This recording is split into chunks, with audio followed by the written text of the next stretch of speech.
అలానే మిసెస్రావు, ఈ శతాబ్దపు అతిపెద్ద గోల్మాల్ వ్యవహారం ఏదైనా ఉందంటే గోల్డ్, బంగారం. ఈ బంగారాన్ని కృత్రిమంగా ధరలు పెంచేస్తూ ఉన్నారు అంతర్జాతీయంగా ఉండేటువంటి డాన్స్. కేవలం ఒకే ఒక స్టేట్మెంట్ అమెరికా అధ్యక్షుడు ఇస్తే ఇమీడియట్గా పెరగడము లేదంటే భారీగా తగ్గడము ఏదో ఒకటి జరుగుతుంది. నిజంగా డిమాండ్ ఉన్న కారణంగానే బంగారం రేటు పెరుగుతుందా అని అంటే కాదు. పోనీ వినియోగదారులు ఏమన్నా కొనుగోలు చేస్తున్నారంటే అంతకన్నా కాదు. కారణం ఏంటంటే గత ఏడాది కంటే ఈసారి కొనుగోలు చేసేటువంటి వినియోగదారుల పర్సంటేజ్ 60% తగ్గిపోయింది. మరి గోల్డ్ రేటు తగ్గాలి కదా, వినియోగదారులు కొనుగోలు చేయట్లేదు అంటే డిమాండ్ తగ్గింది. డిమాండ్ తగ్గినప్పుడు ధర అయితే తగ్గాలి కదా, కానీ ధర పెరుగుతుంది. దీనికి రకరకాల కారణాలు చెప్తున్నారు. ఒకళ్ళేమో ఇరాన్ యుద్ధం అంటారు, మరొకళ్ళేమో రష్యా ఉక్రెయిన్ యుద్ధం అంటారు, ఇంకొకళ్ళేమో పాలస్తీనా ఇజ్రాయెల్ యుద్ధం అంటారు, మరొకళ్ళేమో ట్రంప్ ప్రతీకార సుంకాలు అంటారు. బంగారం రేటు పెరిగిందంటే ఫెడ్ వడ్డీ రేట్లు అంటారు. ఇలా రకరకాలు చెప్తారు. ప్రపంచవ్యాప్తంగా నెలకొన్న పరిస్థితులు అని చెప్తారు. ఇదంతా కాదు, లేనటువంటి ధరని ఉన్నట్టు క్రియేట్ చేసి భారీగా లాభాలు పొందడానికి అంతర్జాతీయంగా ఉండేటువంటి డాన్లు, వరల్డ్ డాన్లు చేసేటువంటి పని. కారణం ఏంటంటే అమెరికా అధ్యక్షుడిగా ఒక పెద్ద రియల్ ఎస్టేట్ కంపెనీ ఓనరు అధ్యక్షుడు అయ్యాడు ట్రంప్. ఆ కారణం చేత ఆర్టిఫిషియల్గా రేటు క్రియేట్ చేయటం, దాన్ని అమ్ముకోవటం, దాని నుంచి బయటపడటం, ఇది వాళ్ళకి వెన్నతో పెట్టినటువంటి విద్య. సేమ్ అదే జరుగుతుంది అమెరికా అధ్యక్షుడిగా ట్రంప్ బాధ్యతలు స్వీకరించిన తర్వాత.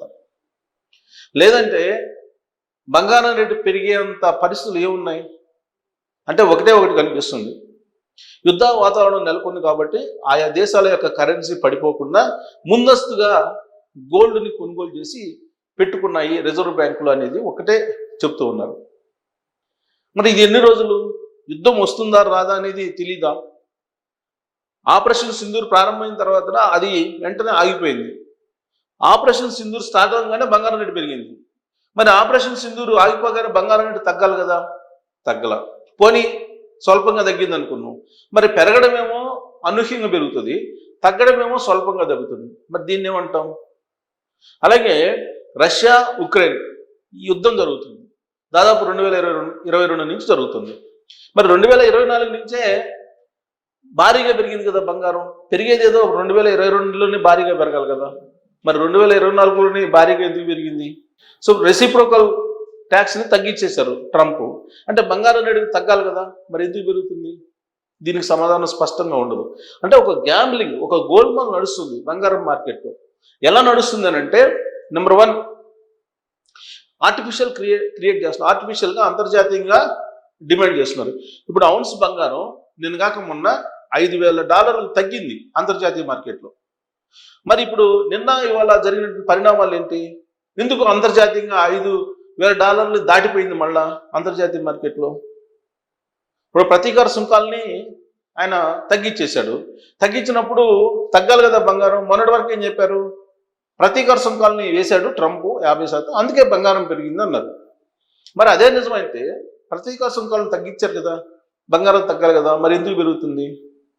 దీనికి స్పష్టమైన సమాధానం ఉండదు. అంటే ఒక ప్రజలకి అంతుపట్టినటువంటి ఒక బిజినెస్ వ్యవహారం అండర్ గ్రౌండ్లో జరుగుతుంది. అండర్ గ్రౌండ్ డాన్స్ అంటారు కదా, ఈ అండర్ వరల్డ్ డాన్స్ చేసేటువంటి పని. ఈ అండర్ వరల్డ్ డాన్స్ చేతిలోకి బంగారం మార్కెట్ వెళ్ళిపోయింది, అలాగే సిల్వర్ మార్కెట్ వెళ్ళిపోయింది. ఇప్పుడు రేపు మాపు మళ్ళీ ట్రంప్ ఏమంటున్నారంటే బిట్ కాయిన్స్ అంటున్నారు. బిట్ కాయిన్ వైపు వెళ్తున్నారు. ఇప్పుడు ఆ బిట్ కాయిన్ రేట్స్ మళ్ళీ అమాంతం పెరిగే అవకాశం ఉంది. బిట్ కాయిన్స్ని భారీగా కొనుగోలు చేయడం, ఎందుకంటే బిట్ కాయిన్ వ్యాపారం ఉంది ట్రంప్కి. కాబట్టి బిట్ కాయిన్ వాల్యూ పెంచేస్తాడు. బిట్ కాయిన్ వాల్యూ పెరిగితే బంగారం వాల్యూ తగ్గిపోయే అవకాశాలు ఉన్నాయి. మళ్ళీ బిట్ కాయిన్ని ఒక స్టేజ్ తీసుకెళ్ళి వాటిని అమ్మేసుకొని మళ్ళీ బంగారం వైపు వస్తారు. బంగారాన్ని పీక్ స్టేజ్ తీసుకెళ్తున్నారు. ఈ బంగారం అమ్మేసుకొని మళ్ళా సిల్వర్ వైపు, లేదంటే రేర్ మినరల్స్ అని ఇప్పుడు మళ్ళీ కొత్తగా పేరు పెట్టారు, వాటి వైపు వెళ్ళిపోతారు, వాటి రేటు పెంచేస్తారు. అంటే ఇదంతా కూడా అండర్ వరల్డ్ డాన్స్ చేసేటువంటి పని. దీంట్లో సామాన్యులు చిక్కిపోతున్నారు, సామాన్యులు దొరికిపోతున్నారు.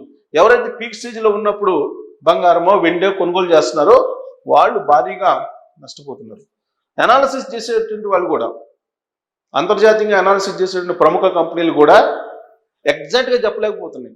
పెరిగేటప్పుడేమో పెరిగే అవకాశం ఉందని చెప్తారు, తగ్గేటప్పుడేమో మరింత తగ్గే అవకాశం ఉందని చెప్తారు.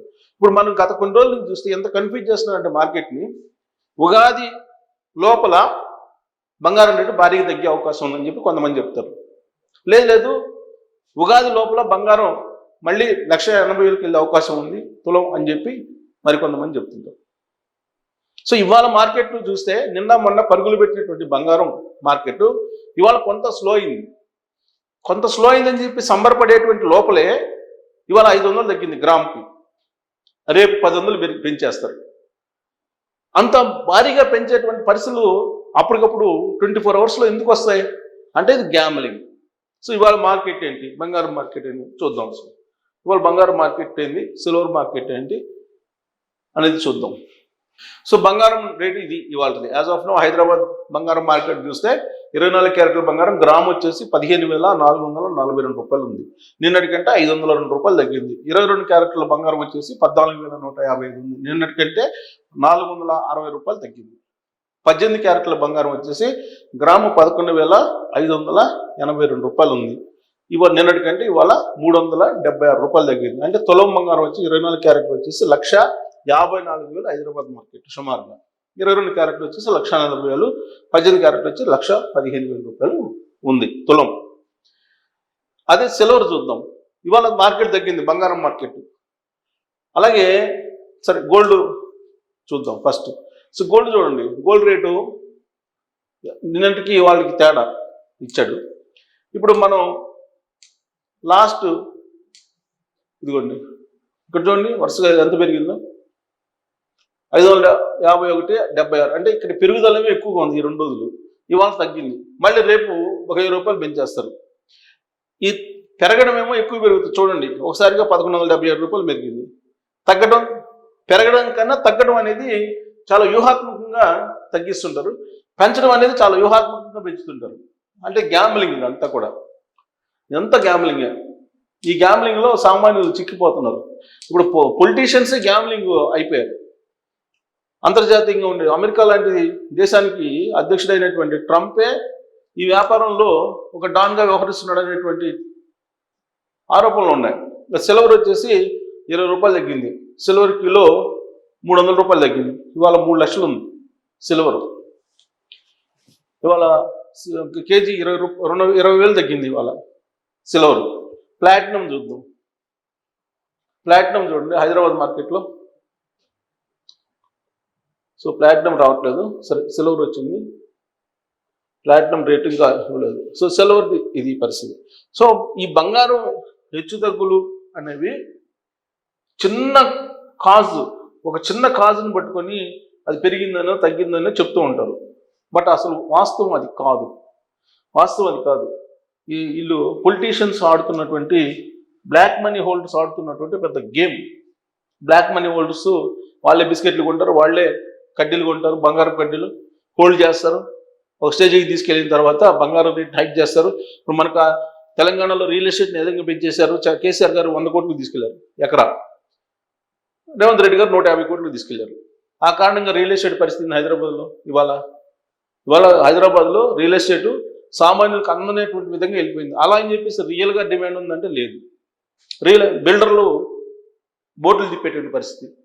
వాసవి వాళ్ళు అంత పెద్ద ప్రాజెక్టు అదే ఇప్పుడు డోల్డ్రమ్స్లో ఉంది. అలాంటి కంపెనీలు చాలా ఉన్నాయి. దీని కారణం ఏంటంటే ఆర్టిఫిషియల్గా క్రియేట్ చేయటం, లేనిటువంటి డిమాండ్ ఉన్నట్టు క్రియేట్ చేయటం. ఇప్పుడు అదే జరుగుతుంది బంగారం విషయంలో. ఎప్పుడు కుప్పగూలుతుందో కూడా ఎవరు అంచనా వేయలేని పరిస్థితిలో ఉన్నారు. మరి కుప్పగూలే అవకాశం ఉందా, ఇంకా మరింత పెంచి ఒక స్టేజ్కి తీసుకెళ్ళి అక్కడ వదిలిపెట్టేస్తారా? ఏం జరగబోతుంది అంతర్జాతీయ మార్కెట్లో బంగారం మీద అనేది మీరు ట్రోల్ చేయొచ్చు. Thank you.